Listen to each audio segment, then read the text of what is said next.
O Sindicato Unións Agrarias aclara que a Xunta non está a adiantar ningún pago aos gandeiros da comarca. Ao respecto, o sindicato engade que as explotacións están a recibir as axudas correspondentes á PAC dos 2011 e outras que proveñen da Unión Europea.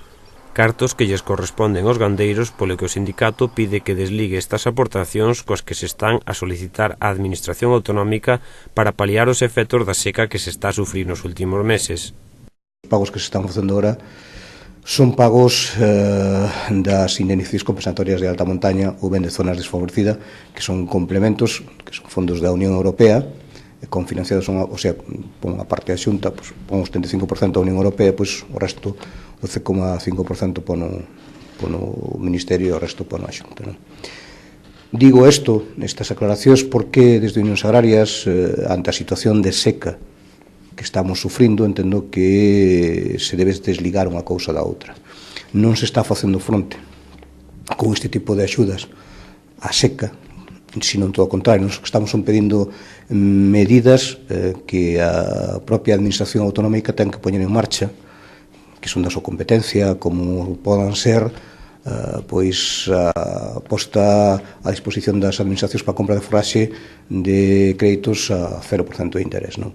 Ou outras medidas como poda ser trasvasar diñeiros do que é o pilar de desenvolvemento rural ou de outros pilares da Unión Europea hacia as explotacións coa figura que crean conveniente e que salve aqueles controles que a Unión poda establecer, caso que o fixo Francia e caso que o fixo Italia. Por lo tanto, son dúas cuestións distintas as que estamos analizando. Estes pagos non teñen nada que ver cos pagos da sequía que están sufrindo as explotacións, que nós analizamos aproximadamente por explotación en torno a 10.000 euros, o que supón só en leite das 743 explotacións que hai nesta comarca, Carballedo, Chantada, Taboada, en torno a 7 millóns de euros,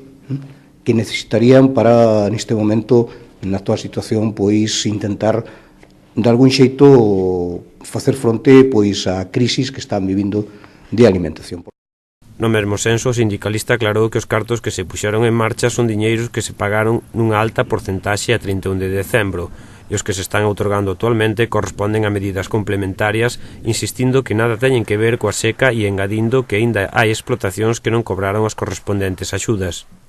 Que son medidas complementarias que se están pagando ahora, que se están pagando 300 e pico explotacións aquí,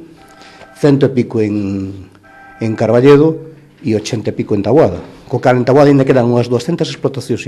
sin cobrar nin PAC, nin alta montaña, nin CES. Co cal entendo que aí hai un problema que a propia Administración Autonómica ten que resolver, e o mesmo pasa en Carballedo, que sobre outras 100 e pico tamén quedan sin cobrar, e nos Aviñao estamos nunha relación máis ou menos parexa. Co cal quixo recordar que no mes en curso é cando se fan as solicitudes das axudas da PAC do 2012, que este ano trae unha novidade. Que na solicitud da PAC deste ano están acopladas, é dicir,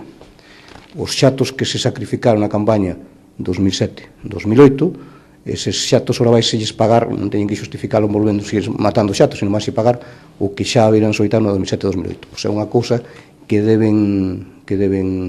controlar, que as comunicacións que está facendo a propia Administración pois son as correctas.